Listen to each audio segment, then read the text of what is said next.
3 जानेवारी 2025 रोजी बुधाचा प्रवेश धनु राशीमध्ये झालेला आहे आणि तिथे रवी बुध आदित्य योग तयार झालेला आहे।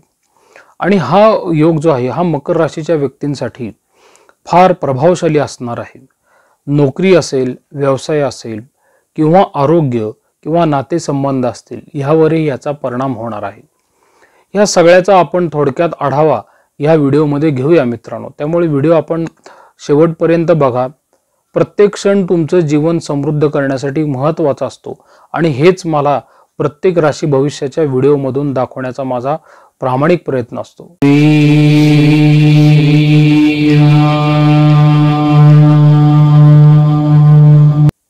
व्ययस्थे रवी बुधे यशः अर्थ लाभम प्रदक्षिणम शत्रुशय सदा स्यात मनशांती वृद्धये।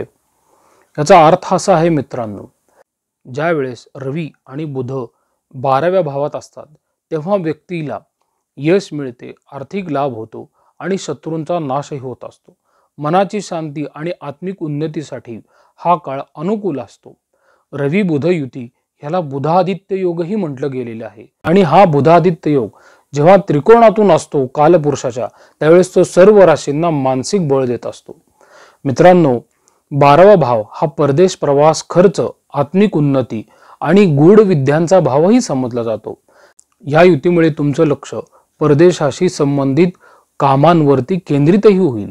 जर तुम्ही परदेशात शिक्षण किंवा व्यवसायासाठी प्रयत्न करत असाल तर हा काळ तुमच्यासाठी नक्कीच अनुकूल असणार आहे। मित्रांनो, तुमचं मानसिक आरोग्यही सुधारणार आहे आणि तुम्हाला आत्मपरीक्षण करण्याची संधीही मिळेल। बुधाच्या प्रभावामुळे विचारांमध्ये स्पष्टता येत असते आणि रवीमुळे तुमचा आत्मविश्वास उंचावेल। नोकरी आणि व्यवसायात देखील याचा प्रभाव खूप चांगला पडणार आहे। मित्रांनो, नोकरीच्या बाबतीत हा काळ शांततेने विचार करण्याचा आहे। तुम्हाला काही काळासाठी परदेशातील प्रोजेक्ट्सवरती काम करण्याची संधीही मिळू शकते।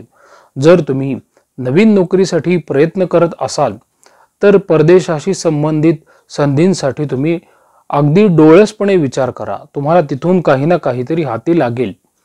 व्यावसायिकांसाठी रवी बुध युती नवीन बाजारपेठा शोधण्यासाठी नक्कीच प्रेरणा देईल, परंतु मोठ्या आर्थिक गुंतवणुकीचा निर्णय घेताना तुम्ही काळजी घ्या।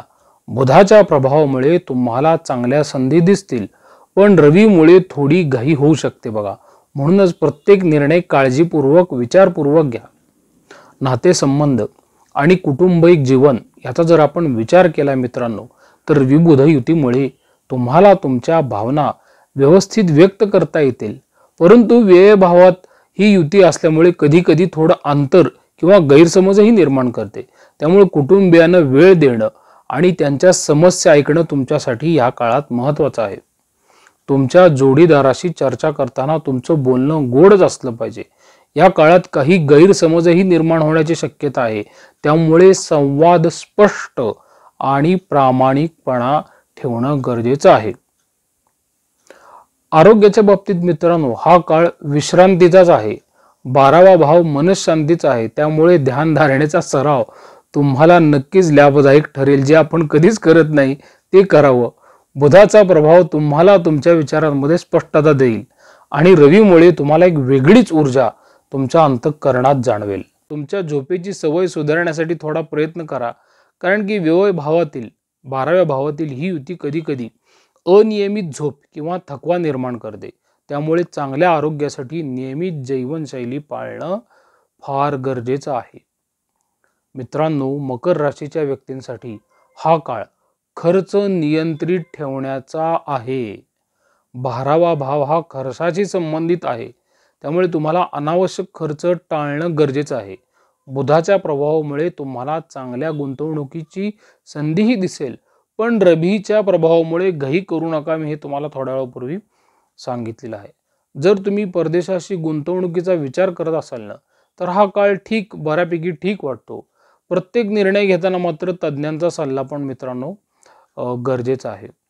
तर दैनंदिन जीवनातलं आव्हान आणि उपाय यांच्याबद्दल जर आपण विचार केला तर रवी बुध युती तुम्हाला नवीन विचार आणि कल्पनांसाठी प्रेरणा देते, परंतु 12व्या भावातील युती कधी कधी आत्मपरीक्षणाची गरजही निर्माण करते।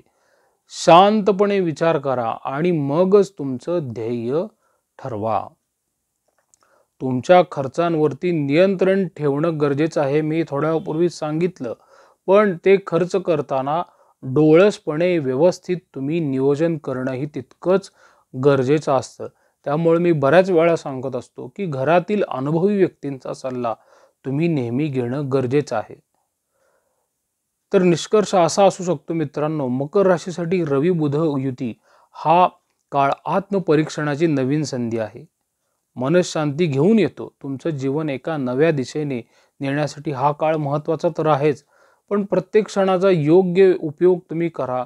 तुमचं भविष्य उज्ज्वल करण्यासाठी थोडंसं पुढे पाऊल टाका, पण विचारपूर्वक टाका.